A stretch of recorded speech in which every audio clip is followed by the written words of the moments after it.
இந்திய அரசியல் சாசனம் நம்ம தமிழ்நாட்டில் இருக்கிற எல்லாருக்குமே கொடுத்துருக்கிற உரிமையில் ரொம்ப ரொம்ப முக்கியமானது ஓட்டிங் ரைட், வாக்குரிமை. ஒரு மனுஷன் உயிரோடு இருக்கான்றதுக்கு அடையாளமாக இருக்கிறதுல அவனோட ஓட்டுரிமை ரொம்ப முக்கியம். அதனால தான் voting is not only our right but also our life. ஒரு முக்கியமான விஷயத்தை பற்றி இப்போ நான் உங்ககிட்ட ஷேர் பண்ண போகிறேன்.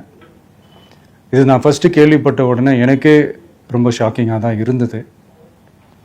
இப்போ நான் பேசிகிட்டு இருக்கிற இந்த நேரத்தில் தமிழ்நாட்டில் இருக்கிற நம்ம யாருக்குமே ஓட்டு போடுற உரிமையே இல்லைன்னு சொன்னால் நம்புவீங்களா? நான் நீங்கள் உட்பட யாருக்குமே அது இல்லை. நான் பயமுறுத்துறேன்னு நினைக்காதீங்க, அதுதான் நிஜமும் கூட.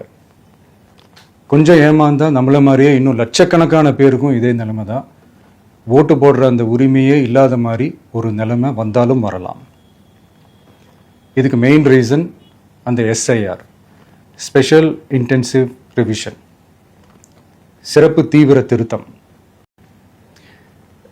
இப்போ இந்த எஸ்ஐஆர் நம்ம தமிழ்நாட்டில் எப்படி ஒர்க் ஆக போகுது?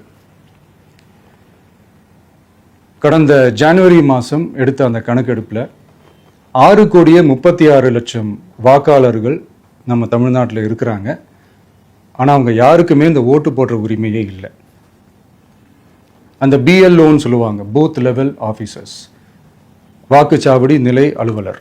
அவங்க தான் வீடு வீடாக போய் அந்த ஃபார்மை கொடுப்பாங்க. அதை நம்ம ஃபில்அப் பண்ணி கொடுக்கணும். அதை தேர்தல் ஆணையம் அதை எடுத்துகிட்டு போய் அதை ஸ்க்ரூட்டினைஸ் பண்ணி அது எல்லாமே கரெக்டாக இருக்கான்னு செக் பண்ணி பார்த்ததுக்கப்புறம் அந்த வாக்காளர் பட்டியலை வெளியிடுவாங்க. அந்த வாக்காளர் பட்டியலில் நம்ம பேர் இருக்கணும், அப்போ தான் நம்மளால் ஓட்டு போட முடியும். அந்த புது பட்டியல் வர்ற வரைக்கும் நம்ம வாக்காளர்களான்றது அது உறுதியே செய்ய முடியாது. இன்கேஸ் அந்த புது பட்டியலில் நம்ம பேர் இல்லைன்னா அது ஒரு தனி ப்ராசஸ், அது ஒரு தனி ஃபார்ம், அது ஒரு தனி கிளைம்ன்ற மாதிரி அது ஒரு வேற வேலை.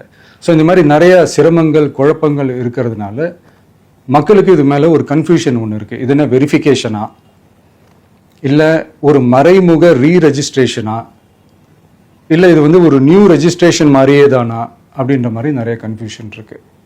அவங்க செய்ய வேண்டியதெல்லாம் ஒன்று தான். இந்த மாதிரி வீடு வீடாக போய் அந்த என்யூமரேஷன் ஃபார்ம் நம்ம ஃபில்அப் பண்ணி கொடுக்கும்போது அதுக்கான அக்னாலேஜ்மெண்ட்டை அந்த பிஎல்ஓ அந்த ஆஃபீஸர்கிட்ட இருந்து நீங்கள் வாங்கிக்கணும். அது ரொம்ப ரொம்ப முக்கியம். இது நான் சொல்கிறது வாக்காளர் பட்டியலில் ஆல்ரெடி உங்கள் பேர் இருக்கிறவங்களுக்கு நான் சொல்கிறேன்.